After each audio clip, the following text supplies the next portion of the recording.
चलिए,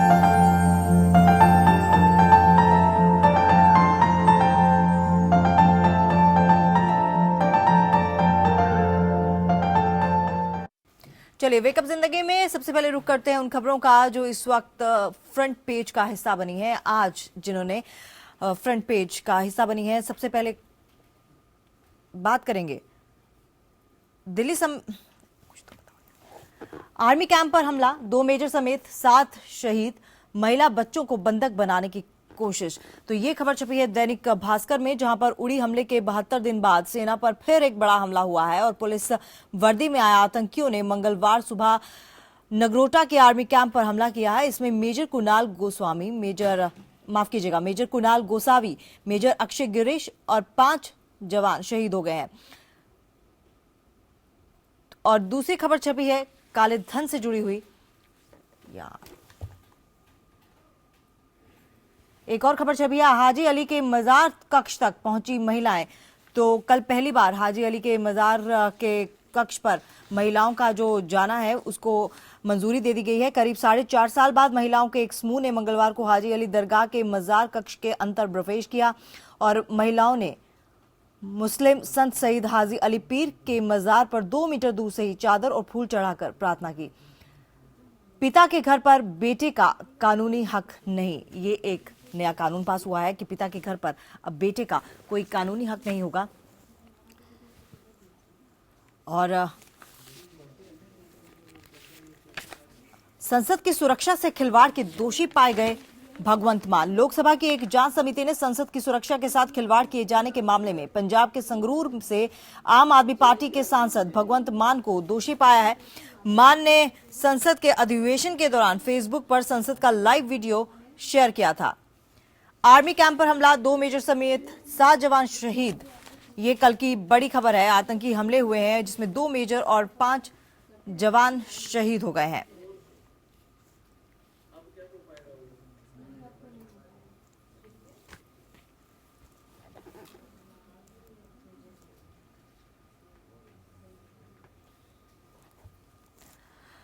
तो रुक करते हैं, आज मौसम का जो मिजाज है वो थोड़ा सा बदल गया है। दिल्ली समेत पूरे उत्तर भारत में सर्दी ने दस्तक दे दी है। आज सुबह से ही उत्तर भारत में कई इलाकों में घना कोहरा छाया हुआ है, साथ ही ठंडी हवा भी चल रही है। मौसम विभाग के मुताबिक पहाड़ों पर हो रही बर्फबारी का असर मैदानी इलाकों में नजर आ रहा है, जिससे कि कोहरा जो है और ठंड जो है वो बढ़ गई है। और ये भी बताया जा रहा है कि जैसे जैसे पहाड़ों पर बर्फ गिरेगी वैसे वैसे ही मैदानी इलाकों में ठंड और ज्यादा बढ़ती जाएगी। आज सुबह से ही दिल्ली एनसीआर के अलावा यूपी के तमाम शहरों में कोहरे की चादर छाई हुई है। कोहरे की वजह से विजिबिलिटी जो है वो भी काफी कम हो गई है। सड़क और रेल यातायात पर भी जाहिर तौर पर असर पड़ा है। सड़कों पर वाहन रेंग रेंग कर चल रहे हैं। वहीं दिल्ली से जाने वाली कई फ्लाइट्स भी देरी से चल रही हैं। मौसम विभाग के मुताबिक आज सुबह का अधिकतम तापमान 13 डिग्री सेल्सियस रहा है। तो कहा जा सकता है कि अब सीजन में सर्दियों की शुरुआत हो गई है और आज दिल्ली एनसीआर में पहला कोहरा है ये सीजन का, जिससे तापमान में भी गिरावट आई है। हमारे साथ हमारे संवाददाता फोन लाइन पर जुड़ चुके हैं अंबुज पांडे, उनसे ज्यादा जानकारी लेते हैं। अंबुज, कितनी विजिबिलिटी बताई जा रही है और किस तरह से यातायात और फ्लाइट्स पर असर पड़ रहा है इस कोहरे का? जी बिल्कुल, जो पहला कोहरा है इसको आपने जैसे कहा कि बिल्कुल सही है। पिछले दिनों ही मौसम विभाग ने इस बारे में सचेत किया था और विजिबिलिटी बहुत कम है। पूरे दिन पूरे जो रात में कोहरे के असर के बाद जो ट्रैफिक है बिल्कुल एक तरह से धीमे धीमे चलता रहा। और एक तरफ जहाँ पे पब्लिक इनकन्वीनियंस की बात इस पूरे कोहरे से कही जा रही है, दूसरी तरफ वहीं पर प्रदूषण के लिहाज से भी ये कोहरा खतरनाक हो सकता है। मौसम विभाग ने इस बारे में भी जानकारी दी है कि जब पारा गिरेगा और कोहरा होगा तब फिर से वापस PM10 का लेवल यहाँ पर दिल्ली में 2 दिनों से लगातार 300 के पार जा रहा है। PM10 321 और PM 2.5 371 के पार चला गया है। तो फिर से एक बार जो प्रदूषण की समस्या है वो भी मुंह बाय खड़ी है। जहाँ तक यातायात की बात करें तो पूरी तरीके से यातायात पर इसका असर देखने को मिला है। सड़कों पर वाहन बहुत धीमी गति से चल रहे हैं। तो वहीं जहाँ हम अगर हवाई यात्रा की बात करें तो कई फ्लाइट जो है इसकी वजह से डिले हो चुकी है अभी तक। जी अंबुज, अब लगातार आज के बाद अगर देखा जाए तो लगातार तापमान में गिरावट आएगी।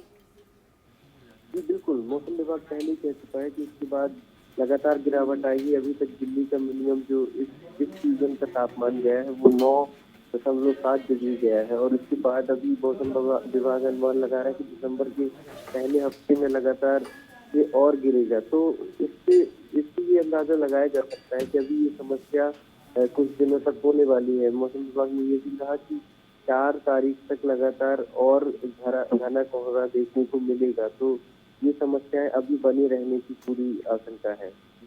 जी अंबुज, मौसम विभाग का क्या कहना है आगे के दिनों में जो फॉग है, ये जो कोहरा है वो ज्यादा होगा और विजिबिलिटी और भी कम हो सकती है, क्योंकि अब बिल्कुल, दिसंबर का पहला दिन है कल से। बिल्कुल, मौसम विभाग का यही कहना है कि अभी तक जो दिल्ली का तापमान सामान्य था, जो सर्दियों की एक तरह से हम कह सकते हैं कि एंट्री नहीं हुई थी। मौसम विभाग कह रहा है कि अब सर्दियां जो है जोर पकड़ने जा रही है, मौसम जो है तो टेम्परेचर गिरेगा और इसके साथ ही कोहरा भी बढ़ेगा।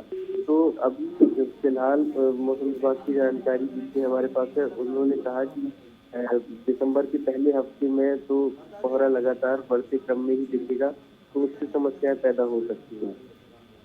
चलिए अंबुज, तमाम जानकारी के लिए आपका बहुत बहुत धन्यवाद। तो आज कोहरे की शुरुआत हो गई है, सर्दियों की शुरुआत हो गई है, आज तापमान में भी गिरावट हुई है और ये माना जा रहा था कि आज सुबह जो तापमान था वो 11 डिग्री सेल्सियस था और दिल्ली एनसीआर में कोहरे की अब घनी चादर जो है वो बिछना शुरू हो गई है। और सब जानते हैं कि जब सर्दियां शुरू होती है और दिल्ली एनसीआर में जब इस तरह का कोहरा छाता है तो ये पूरी सर्दियां चलता है और विजिबिलिटी जो होती है वो बहुत कम हो जाती है, जिससे यातायात प्रभावित होता है और रेलवे, फ्लाइट्स, इन सब पर असर पड़ता है। तो दिल्ली से उड़ने वाली फ्लाइट्स जो है वो भी देरी से चलेंगी। उत्तर भारत में सर्दी ने दस्तक दे दी है। कल दिसंबर का पहला दिन है, यानी कि कल 1 दिसंबर है और दिसंबर जो कि सर्दियों के लिहाज से पीक सीजन माना जाता है सर्दियों का, तो ऐसे में ये कोहरा जो है अब और छाएगा और सर्दी जो है वो और हो सकती है। और देश भर में बैंकों के बाहर 1-2 दिन में भारी भीड़ जुटने की संभावना है। इसकी वजह है कि वेतन का दिन नजदीक आ गया है और लोग पैसा निकालने के लिए बैंकों में पहुंचेंगे।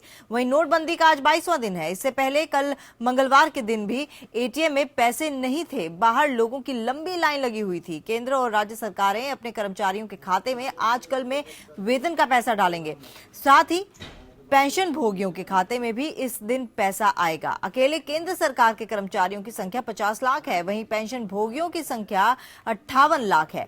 अब बड़ा सवाल ये कि केंद्र और राज्य सरकार इससे निपटने के लिए कितनी तैयार है।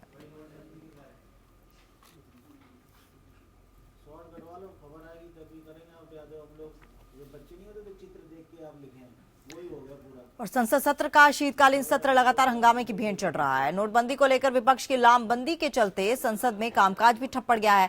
विपक्ष की मांग है कि नोटबंदी पर चर्चा के दौरान प्रधानमंत्री पूरे वक्त सदन में मौजूद रहें, जबकि सरकार का कहना है कि पीएम बहस में हिस्सा लेंगे, लेकिन पूरे वक्त मौजूद रहना जरूरी नहीं है। नोटबंदी के मुद्दे पर संसद के दोनों सदनों में सियासी संग्राम जारी है। बहस के दौरान प्रधानमंत्री नरेंद्र मोदी की मौजूदगी से कम विपक्ष कुछ भी सुनने को तैयार नहीं है। लोकसभा और राज्यसभा में प्रधानमंत्री की मौजूदगी को लेकर विपक्ष ने जबरदस्त नारेबाजी की।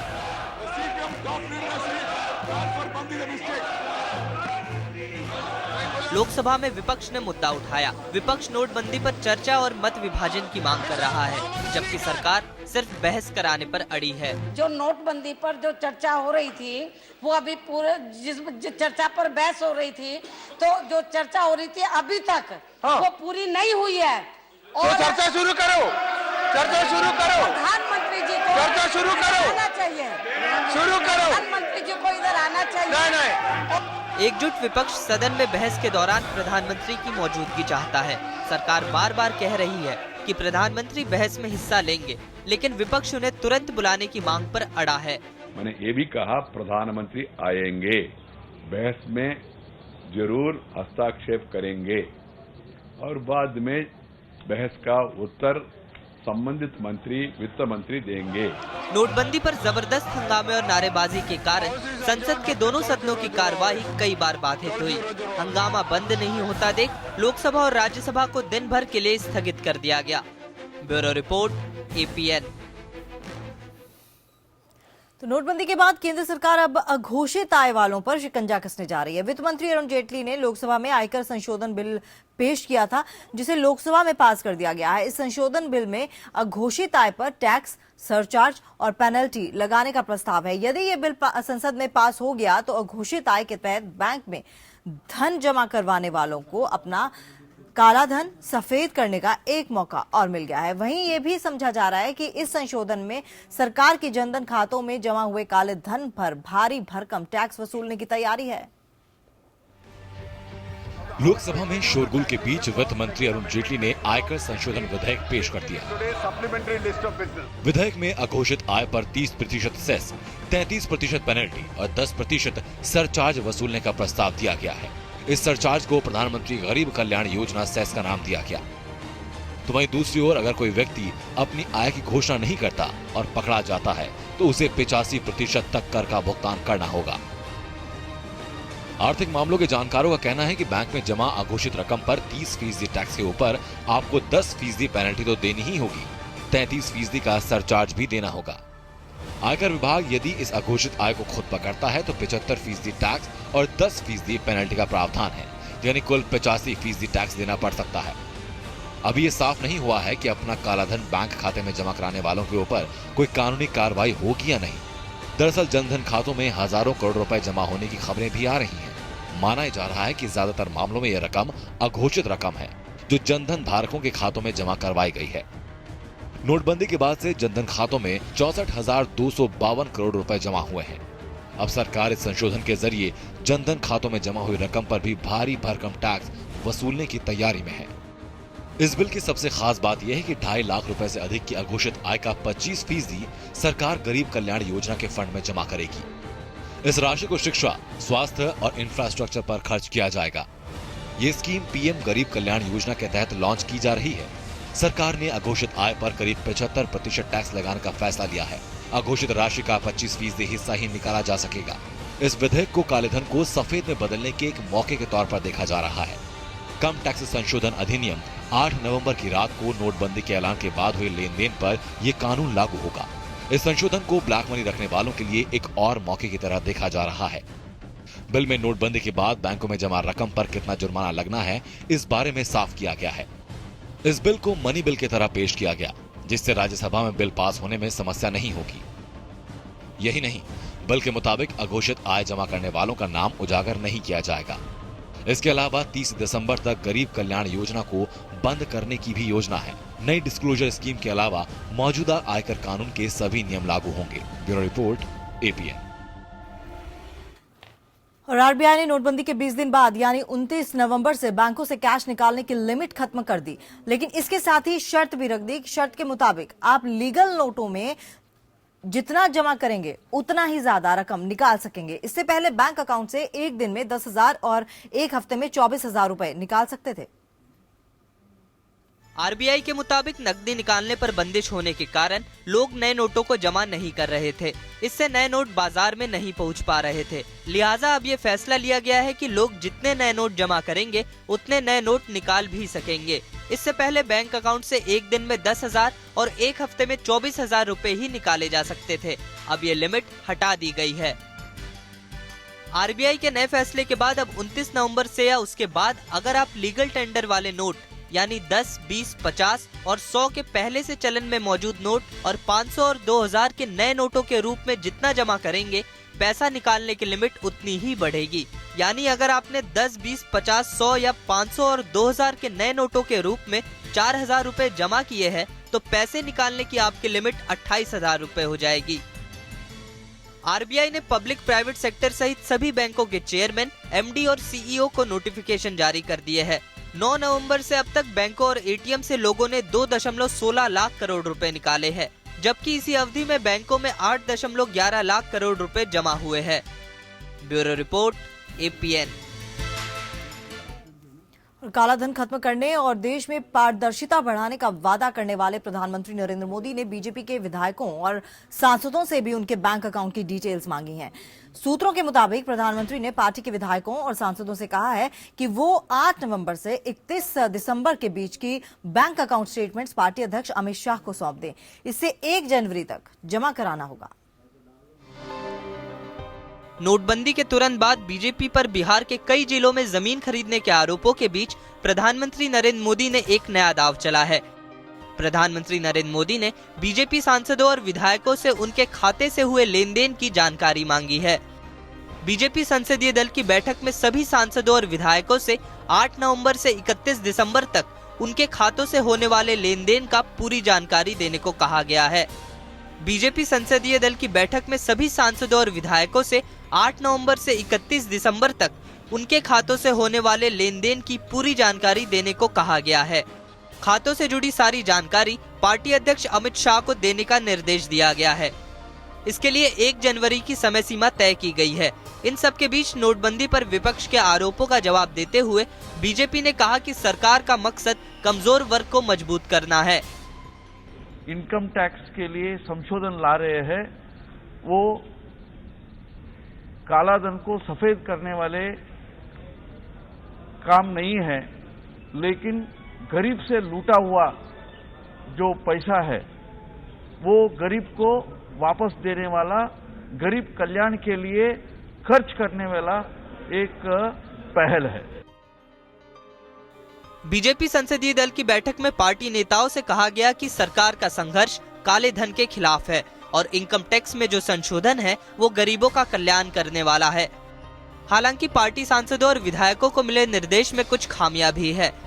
मसलन विपक्ष का आरोप है कि नोटबंदी से पहले ही बीजेपी ने पैसों को ठिकाने लगा दिया, कई जगहों पर जमीनें खरीदी गई और बीजेपी नेताओं को इसके बारे में पहले से पता था। लेकिन गौर करने वाली बात यह है कि बीजेपी के सांसदों और विधायकों को जो निर्देश मिले हैं उसके मुताबिक उन्हें अपने बैंक खातों की जानकारी 8 नवंबर से देनी है, यानी नोटबंदी के ठीक बाद। इसके अलावा ये सारी जानकारी उन्हें किसी संवैधानिक या जिम्मेदार संस्था की बजाय बीजेपी अध्यक्ष अमित शाह को सौंपनी है। ऐसे में विपक्ष के पास सरकार के खिलाफ हमला बोलने का एक और मौका मिल गया है। Bureau report, APN। आतंकवादियों के हौसले दिनों दिन बुलंद होते जा रहे हैं। जम्मू कश्मीर के नगरोटा में सेना के कैंप और सांबा के रामगढ़ स्थित छन्नी फतवाल पोस्ट पर आतंकी हमले हुए। BSF के मुताबिक चमलियाल और सांबा इलाके में संदिग्ध गतिविधियां नोटिस की गई। इसके बाद BSF ने इलाके को घेर लिया। नगरोटा में सेना के 16 कोर मुख्यालय के निकट 166 मीडियम आर्टिलरी रेजिमेंट पर हुए फिदायनी हमला करने वाले 7 आतंकवादियों को सेना ने मार गिराया था, लेकिन इस हमले में सेना के 7 जवान भी शहीद हो गए हैं।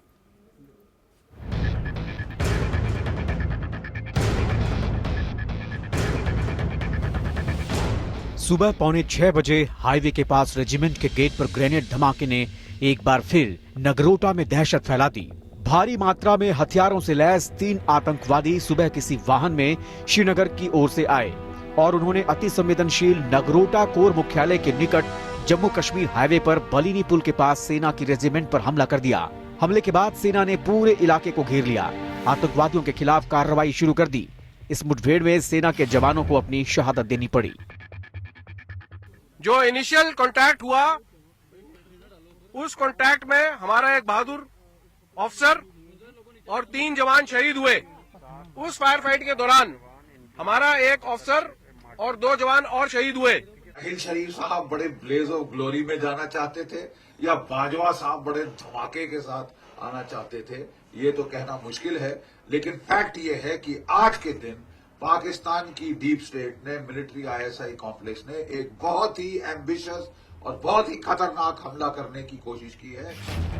मुठभेड़ के दौरान नगरोटा में हाईवे पर ट्रैफिक को बंद कर दिया गया और सारे स्कूलों को बंद कराने का आदेश दे दिया। नगरोटा में आतंकी हमले के अलावा BSF के पेट्रोलिंग टीम पर भी फायरिंग की खबर है। BSF के मुताबिक चमलियाल और सांबा इलाके में संदिग्ध गतिविधियां नोटिस की गई। इसके बाद BSF ने इलाके को घेर लिया। 3 उग्रवादी जो है मार दिए गए हैं। कोई नंबर के ऊपर स्पेकुलेशन नहीं किया जाएगा। कोमिंग ऑपरेशन जैसे चलेगा, जैसे प्रोग्रेस होगा, मैं आपको ब्रीफ करूंगा। उन्होंने जब ललकारा तो वहाँ से एक ट्यूबवेल के पास छुपे हुए टेररिस्ट ने उनके ऊपर गोली शुरू कर दी। ये घुसपैठ की जो कोशिश है पाकिस्तान की तरफ से, ये ऑनगोइंग है और इसमें किसी प्रकार की कोई कमी नहीं आ रही। बीएसएफ की तरफ से चुनौती मिलने के बाद एक पंप हाउस में छिपे आतंकियों ने फायरिंग कर दी। घुसपैठ की इस कोशिश में एक बीएसएफ जवान के घायल होने की खबर है। बीएसएफ ने जवाबी कार्रवाई में 3 आतंकियों को मार गिराया। इसे सीमा पार से घुसपैठ की कार्रवाई के रूप में देखा जा रहा है। Bureau report, APN. लखनऊ के एक दिन बाद ममता बनर्जी पटना में धरना दे रही हैं, लेकिन उनकी मुहिम को बिहार में झटका लगता नजर आ रहा है। बिहार के मुख्यमंत्री नीतीश कुमार के साथ अब आरजेडी के अध्यक्ष लालू प्रसाद यादव भी नोटबंदी के समर्थन में आ गए हैं। लालू प्रसाद यादव का कहना है कि वो नोटबंदी के विरोध में नहीं, बल्कि उनका विरोध इसे लागू करने के इंतजामों और तैयारियों को लेकर है। धरने के लिए मंगलवार को पटना पहुंची ममता बनर्जी ने लालू प्रसाद यादव से उनके निवास पर मुलाकात की, जिस दौरान दोनों के बीच नोटबंदी को लेकर चर्चा हुई। सूत्रों के मुताबिक इस मुलाकात में लालू का रुख नोटबंदी को लेकर उदासीन रहा। दरअसल विपक्ष में नीतीश कुमार ही एक ऐसे नेता रहे हैं जिन्होंने सार्वजनिक रूप से मुखर होकर नोटबंदी के प्रति अपना समर्थन जताया। यहां तक कि अपनी पार्टी को उन्होंने विपक्ष के आक्रोश दिवस से भी अलग रखा। इसको लेकर नीतीश के रुख को बीजेपी से नजदीकी जताने के तौर पर देखा जाने लगा है। लेकिन मंगलवार को नीतीश ने आरजेडी विधायकों की बैठक में पहुंचकर यह साफ कर दिया कि उनका समर्थन सिर्फ मुद्दे को लेकर है, ना कि बीजेपी को लेकर।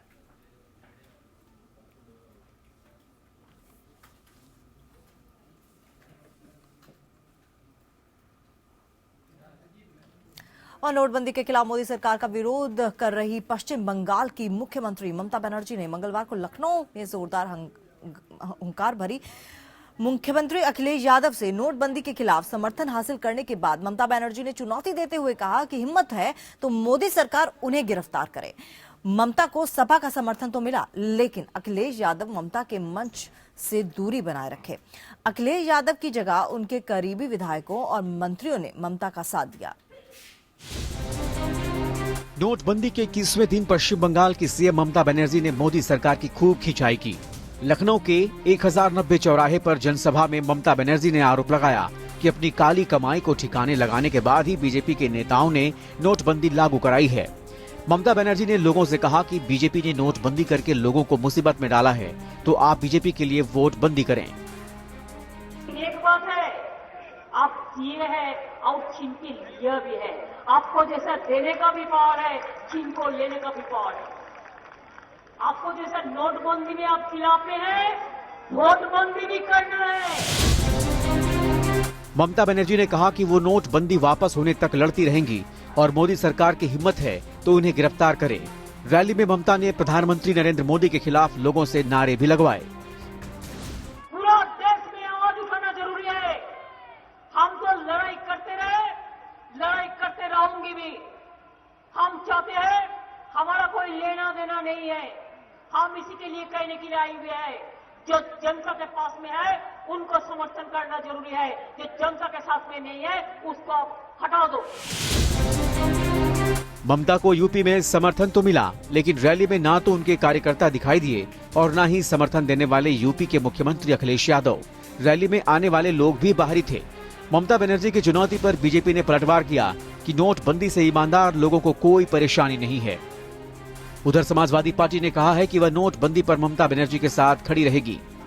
मंगलवार को अब ममता बनर्जी पटना में रहेंगी, लेकिन क्या बिहार के हालात भी यूपी जैसे होंगे, इस पर संदेह है, क्योंकि वहां तो नीतीश बाबू खुलकर नोटबंदी का समर्थन कर रहे हैं, तो लालू विरोध।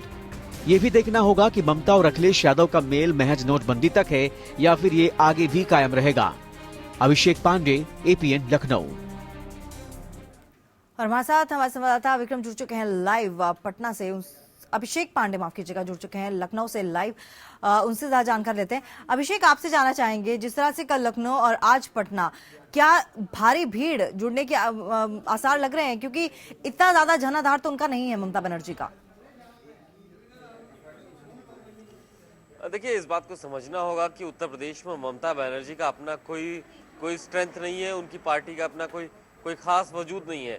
लेकिन जिस अंदाज में वो लखनऊ पहुंचती है, मुख्यमंत्री अखिलेश यादव से समर्थन मांगती हैं और समाजवादी पार्टी का समर्थन मिलता भी है उनको, उनकी जनसभा होती है, रैली होती है, लेकिन अखिलेश यादव दूरी बनाए रखते हैं। तो एक संदेश देने की कोशिश थी कि नोटबंदी पर भले ही ममता बनर्जी अगुवाई कर रही हैं, उनका समर्थन कर रहे हैं, लेकिन विषय वस्तु अलग अलग है सोचने और समझने की। ठीक है, ये हालात बिहार में देखने को मिल सकता है, जहां ममता बनर्जी को भले ही लालू का साथ मिले, आरजेडी का साथ मिले, लेकिन सत्ताधारी दल जेडीयू का समर्थन उनको मिलता हुआ नहीं दिख रहा है। तो दोहरी स्थिति है और मान के चला जा रहा है कि वहां भी ठीक वही हालात होंगे जो लखनऊ में हुए थे, यानी उनको समर्थन तो मिलेगा, परोक्ष रूप से मिलेगा, प्रत्यक्ष रूप से समर्थन की जो गुंजाइश है वो बेहद कम दिख रही है। जी अभिषेक, आपसे जानना चाहेंगे, जिस तरह से कल सपा से अखिलेश यादव तो वहां मौजूद नहीं रहे, लेकिन उन्होंने अपने मंत्री और उनको कार्यकर्ताओं को वहां पर जरूर भेजा उनका समर्थन करने के लिए। क्या देखा जाए, क्या सपा सरकार ममता बनर्जी के साथ है या फिर अलग खड़ी है?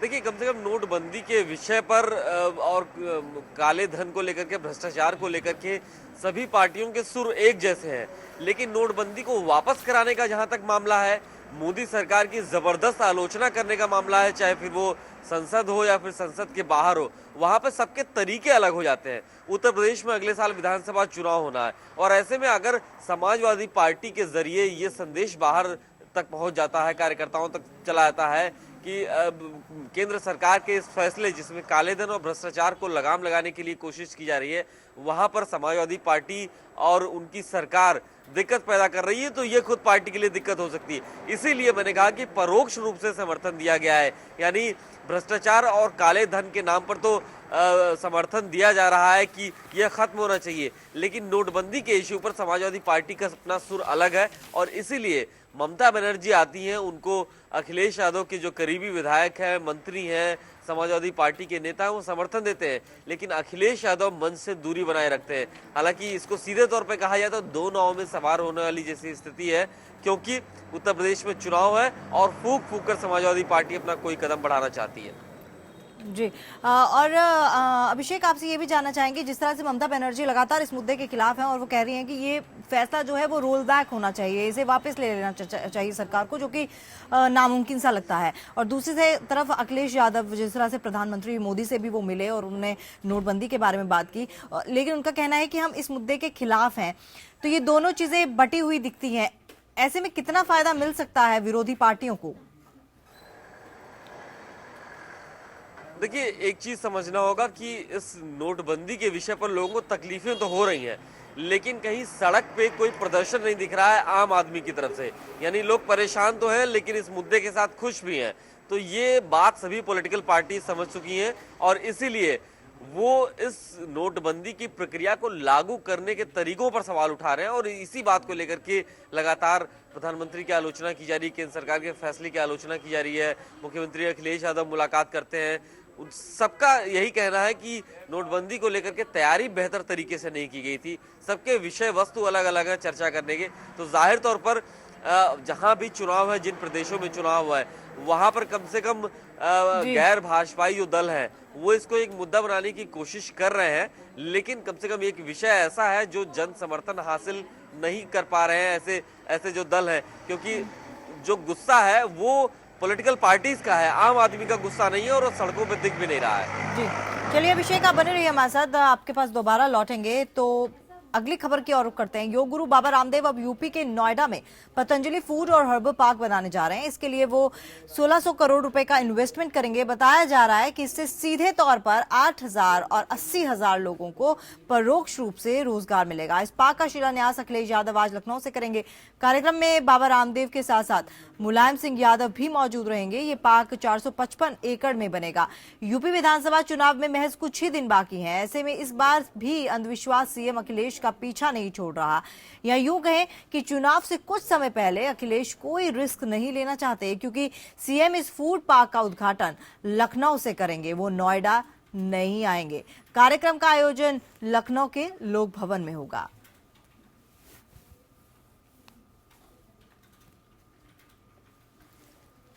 और हमारे साथ एक बार फिर से हमारे संवाददाता का रुख करते हैं। हमारे साथ अभिषेक पांडे जुड़े हुए हैं लाइव। अभिषेक, आपसे जानना चाहेंगे, हर्बल पार्क नोएडा में और उद्घाटन लखनऊ में, कैसा अंधविश्वास? देखिए डर है, अंधविश्वास की वजह से पैदा हुआ डर है, क्योंकि एक ऐसा कड़वा इतिहास रहा है उत्तर प्रदेश में कि जो मुख्यमंत्री रहते हुए नोएडा जाता है, अगली दफा उसकी कुर्सी नहीं मिलती, उसकी कुर्सी चली जाती है।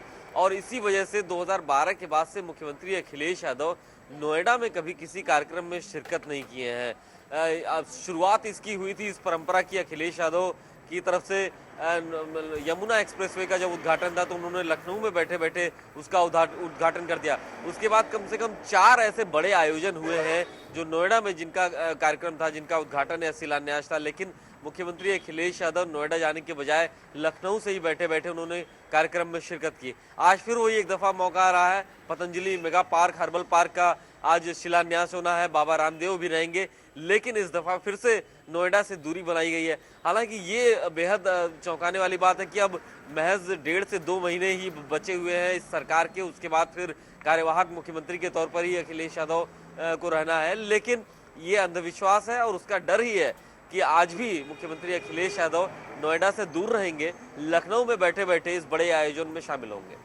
जी, कितने बजे तक ये कार्यक्रम होगा और नोएडा में कहाँ ये हर्बल पार्क खोला जाएगा? देखिए, यमुना एक्सप्रेसवे अथॉरिटी का एक कॉरिडोर है, वहाँ पे इंडस्ट्रियल कॉरिडोर है, वहाँ पर फूड पार्क बनाया जाना है। 11 बजे ये प्रोग्राम है और करीब 1600 करोड़ का ये प्रोजेक्ट है जो बाबा रामदेव और उनकी जो कंपनी है वो लाने जा रही है। तो ठीक 11 बजे लखनऊ के लोक भवन में इस प्रोग्राम को शुरू किया जाएगा। मुलायम सिंह यादव भी मौजूद रहेंगे और दावा किया जा रहा है सरकार की तरफ से कि उस इंडस्ट्रियल कॉरिडोर में इस प्रोजेक्ट के आने से कम 80,000 लोगों को फायदा होगा। उत्तर प्रदेश को रेवेन्यू तो मिलेगा ही, रोजगार भी यहाँ के लोगों को मिलेगा। चलिए, आपका बहुत बहुत धन्यवाद तमाम जानकारी के लिए। तो आज नोएडा में हर्बल पार्क का उद्घाटन होगा, लेकिन अखिलेश यादव नोएडा में मौजूद नहीं रहेंगे, वो लखनऊ से ही इस हर्बल पार्क का उद्घाटन करेंगे। आगे बढ़ते हैं। यूपी के महाराजगंज में बीजेपी अध्यक्ष अमित शाह ने मंगलवार को परिवर्तन रैली को संबोधित किया। इस रैली के जरिए शाह ने नोटबंदी का मुद्दा उठाया और इसे लेकर विपक्ष पर जमकर निशाना साधा। अमित शाह ने नोटबंदी को मोदी सरकार का ऐतिहासिक कदम बताते हुए इसकी जमकर तारीफ की। जिस तरह से बीजेपी नोटबंदी को भुनाने में लगी है, उससे ये आभास होने लगा कि अगले साल उत्तर प्रदेश में होने वाले विधानसभा चुनाव में ये बड़ा मुद्दा होगा। उत्तर प्रदेश के महराजगंज में बीजेपी की परिवर्तन यात्रा को संबोधित करते हुए बीजेपी अध्यक्ष अमित शाह ने इसके संकेत भी दिए हैं। उन्होंने नोटबंदी के मुद्दे पर विपक्ष को कटघरे में खड़ा किया। बीजेपी अध्यक्ष अमित शाह के निशाने पर यूं तो मुख्यमंत्री अखिलेश यादव और बीएसपी प्रमुख मायावती भी रहीं, लेकिन उनका निशाना नोटबंदी के इर्द गिर्द ही घूमता नजर आया। मुझे बताओ भाइयों, मेरी माता यहाँ बैठी है, आप लोगों का कोई काला धन का पैसा डूबा है क्या? गरीब के पास तो काला धन है ही नहीं। राहुल बाबा, अखिलेश बाबू, बहन मायावती, गरीब के पास काला धन नहीं है। आपके पास जो पड़ा था वो सारा का सारा डूब गया। नोटबंदी को लेकर अमित शाह ने कहा कि मोदी सरकार ने देश में एक बड़े परिवर्तन की शुरुआत की है और इसका फायदा उन गरीबों को मिलेगा जिन्हें पिछले 70 सालों से लूटा जा रहा था। Bureau report, ABN. तो नोटबंदी से प्रदेश को हो रहे नुकसान का जायजा लेने के लिए मुख्यमंत्री हरीश रावत ने मुख्य सचिव शत्रुघ्न सिंह की अध्यक्षता में एक कमेटी गठित की है। कमेटी प्रदेश में हो रही नुकसान का आंकलन करेगी कि नोटबंदी के बाद प्रदेश की आय कितनी प्रभावित हुई है। मुख्यमंत्री हरीश रावत का कहना है कि कमेटी का गठन इसलिए किया गया है ताकि वास्तव में आंकलन का अध्ययन किया जाए कि प्रदेश को कितना नुकसान हो रहा है। मुख्यमंत्री हरीश रावत का कहना है कि कमेटी को आंकलन का जायजा लेने के लिए 1 हफ्ते का समय दिया गया है। तो मुख्य सचिव की अध्यक्षता में एक कमेटी बनाई गई है जो ये देखेगी कि प्रदेश को कितना नुकसान हुआ है। उत्तराखंड में नोटबंदी से नुकसान जो हुआ है उसके लिए एक कमेटी गठित की गई है और ये कमेटी जो है वो पूरा आंकलन करेगी कि इस दौरान प्रदेश को क्या नुकसान हुआ है, नोटबंदी के दौरान क्या नुकसान हुआ है। क्योंकि उत्तराखंड की अगर हम बात करें तो टूरिज्म एक बहुत बड़ा अहम रोल अदा करता है आय का। तो ऐसे में जब नोटबंदी हुई तो हर जगह कुछ ना कुछ फर्क जरूर पड़ा है और अगर आय के लिहाज से देखा जाए, आमदनी के लिहाज से देखा जाए, पर्यटन के हिसाब से देखा जाए तो कहीं ना कहीं थोड़ा बहुत फर्क जरूर पड़ा है। ऐसे में हरीश रावत ने अब कमेटी एक बनाई है, कमेटी गठित की है।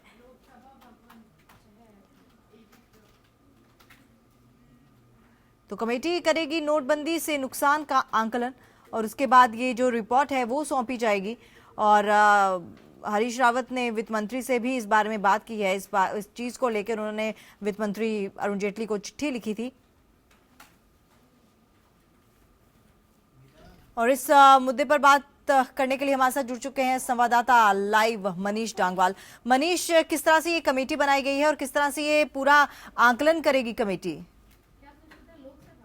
जी बिल्कुल, नोटबंदी का जो असर है वो धीरे धीरे उत्तराखंड में अब यहाँ पर दिखता नजर आ रहा है और कितना यहाँ पर उत्तराखंड को नुकसान हो रहा है, इसको लेकर मुख्यमंत्री हरीश रावत ने मुख्य सचिव एस रामास्वामी की अध्यक्षता में एक कमेटी यहाँ पर बना दी। और जो कमेटी है वो कमेटी का जो मुख्य काम है वो इस चीज का आकलन यहाँ पर करेगी कि आखिरकार जो 9 तारीख के बाद उत्तराखंड को कितना नुकसान यहाँ पर हुआ है। क्योंकि 8 नवंबर की रात से जब से 1000 और पुराने 1000 और जो 500 के नोट यहाँ पर थे वो यहाँ पर प्रचलन में यहाँ पर बंद हो गए थे, तो उसके बाद आखिरकार कितना नुकसान इसका उत्तराखंड को यहाँ पर उठाना पड़ा है, इसका आकलन यहाँ पर ये समिति करेगी। और सीधे तौर से मुख्यमंत्री हरीश रावत सीधे तौर से कह रहे हैं कि उन्होंने जो कमेटी का गठन है वो इस उद्देश्य से किया है कि आखिरकार कितना नुकसान उत्तराखंड को हुआ है, इसको सभी के सामने लाया जाए। और अब देखने वाली बात ये होगी कि जो मुख्यमंत्री हरीश रावत कह रहे हैं कि एक सप्ताह के भीतर ये कमेटी यहां पर जांच रिपोर्ट यहां पर सरकार को सौंप देगी।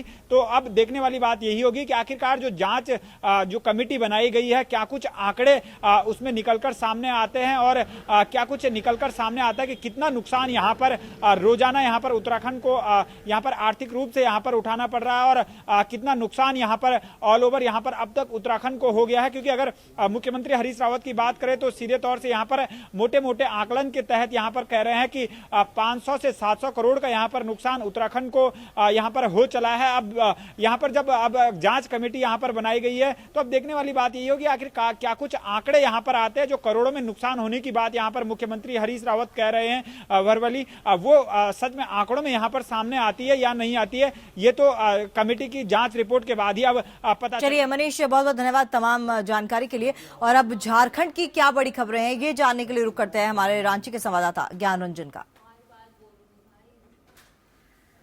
झारखंड की खबरों की बात की जाए तो जिस तरह से लगातार राज्य सरकार के द्वारा ये तय किया गया है कि बजट से पहले जो वर्ष 17-18 का बजट आना है उससे पहले राज्य की जनता से रूबरू किया हुआ जाए, राज्य की जनता से उसके व्यू को जाना जाए। तो इसी कड़ी में आज मुख्यमंत्री रघुवर दास चाईबासा के दौरे पर रहेंगे, जहां वो बजट पूर्व संगोष्ठी कार्यक्रम में भाग लेंगे और इसमें चाईबासा के किसानों, बुद्धिजीवियों के साथ वो विचार विमर्श करेंगे। बजट में किस चीज को रखा जाए, बजट में नया किया डाला जाए, इन सारे बिंदुओं पर मुख्यमंत्री रघुवर दास आज वहां की चाईबासा की जनता से विचार विमर्श करेंगे। टाटा कॉलेज चाईबासा में कार्यक्रम रखा गया है, जहां पर चाईबासा के यानी कह सकते हैं कोल्हान के सभी जो भी वहां के बुद्धिजीवी हों या किसान हों या फिर अन्य क्षेत्रों से काम करने वाले लोग हैं, उन्हें बुलाया जाएगा। चैम्बर के लोग भी रहेंगे इसमें और उनसे बजट के बारे में परिचर्चा की जाएगी, बजट में नया क्या डाला जाए, इन सारी विषयों पर बातचीत की जाए।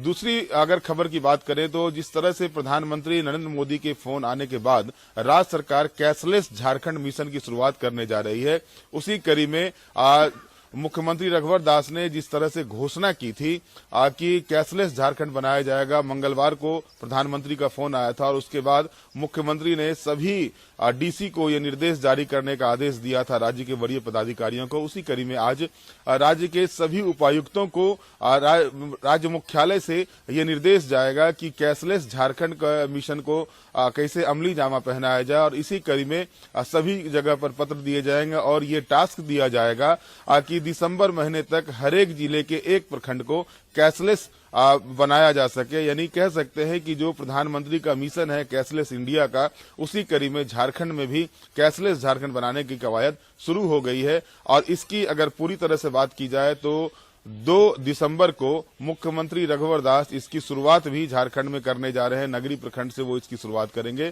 तो इस कड़ी में एक नया आयाम झारखंड के साथ जुड़ने जा रहा है। हालांकि ये भी बहुत बड़ी सच्चाई है कि जिस प्रदेश के 60% से ज्यादा लोग अशिक्षित हों, वहां पर कैशलेस झारखंड बनाने की जो कवायद है वो कितनी पूरी होगी, ये देखने वाली बात होगी।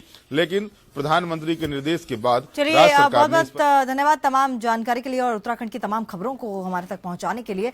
आगे माफ कीजिएगा, झारखंड की खबरों को हमारे तक पहुंचाने के लिए आगे बढ़ते हैं। हाजी अली दरगाह में मंगलवार को महिलाओं ने अंदरूनी हिस्से तक पहुंचकर अपनी जीत का जश्न मनाया। महिलाओं की ये जीत लंबी कानूनी लड़ाई के बाद मिली। 5 साल पहले महिलाओं ने दरगाह के भीतर तक जाने की लड़ाई शुरू की थी और भारतीय मुस्लिम महिला आंदोलन ने दरगाह के मुख्य हिस्से में महिलाओं के प्रवेश पर लगे प्रतिबंध को चुनौती दी थी। महिलाओं ने बिना किसी रोक टोक के हाजी अली दरगाह के भीतरी हिस्से में चादर चढ़ाकर अपनी मौजूदगी दर्ज करवाई। प्रतिबंध हटने के बाद यहां पहली बार महिलाओं ने प्रवेश किया। करीब 80 महिलाओं ने चादर चढ़ाई।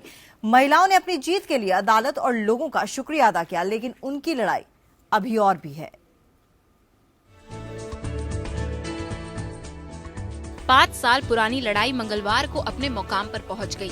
महिलाओं ने बिना किसी रोक टोक के हाजी अली दरगाह के भीतरी हिस्से में चादर चढ़ाकर अपनी मौजूदगी दर्ज करवाई। प्रतिबंध हटने के बाद यहां पहली बार महिलाओं ने प्रवेश किया। करीब 80 महिलाओं ने चादर चढ़ाई। महिलाओं ने अपनी जीत के लिए अदालत और लोगों का शुक्रिया अदा किया, लेकिन उनकी लड़ाई अभी और भी है।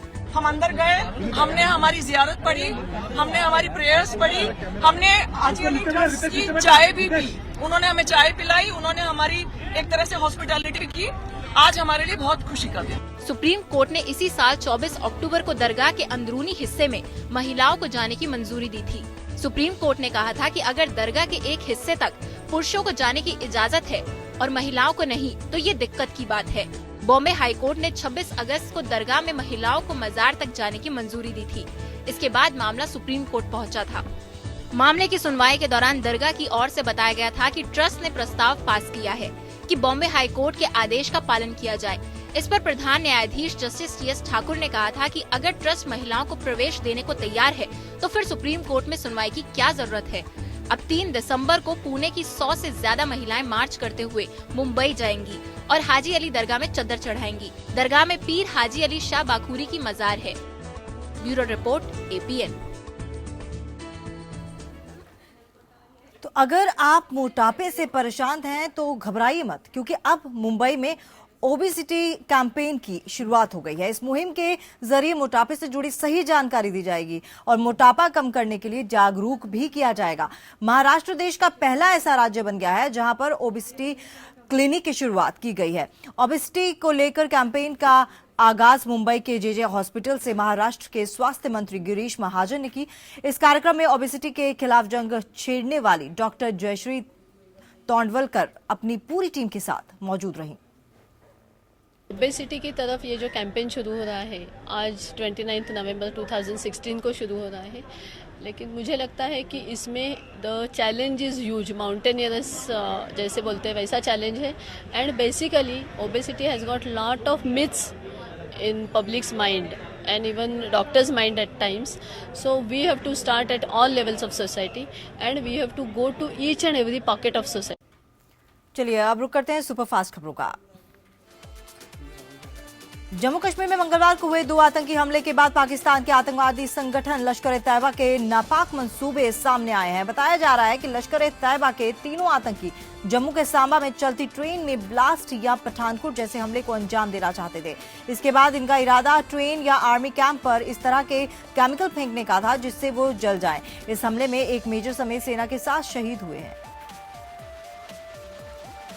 आज दिल्ली और इसके आसपास के इलाकों में मौसम के पहले कोहरे ने दस्तक दे दी। आज तड़के सड़कों पर दृश्यता काफी कम होने की वजह से गाड़ियों को काफी दिक्कतों का सामना करना पड़ रहा है।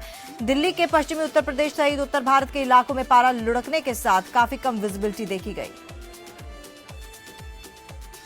आम आदमी पार्टी के सांसद भगवंत मान ने सोशल मीडिया पर संसद का वीडियो जारी करने के मामले में लोकसभा समिति से बिना शर्त माफी मांग ली। समिति ने मान को सोशल मीडिया पर संसद का वीडियो फुटेज डालने के मामले की जांच में दोषी पाया था।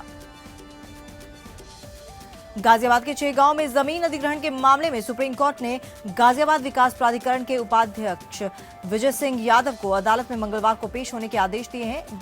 जीडीए उपाध्यक्ष को आज सुबह 10 बजे सुप्रीम कोर्ट में पेश होना है। क्रिकेटर युवराज सिंह और हेजल कीच आज शादी के बंधन में बंधेंगे। दोनों की शादी की रस्म की शुरुआत हो चुकी है। शादी की मेहंदी सेरेमनी की पहली तस्वीर भी सामने आ गई है। इस तस्वीर को खुद दूल्हे बनने जा रहे युवराज सिंह ने इंस्टाग्राम पर शेयर किया है। इंस्टाग्राम पर शेयर की गई इस तस्वीर में हेजल हाथों में मेहंदी रचाए बेहद खूबसूरत नजर आ रही है। युवराज अपनी जिंदगी इस बेहद खुशनुमा पल को कैमरे में कैद करते नजर आ रहे हैं।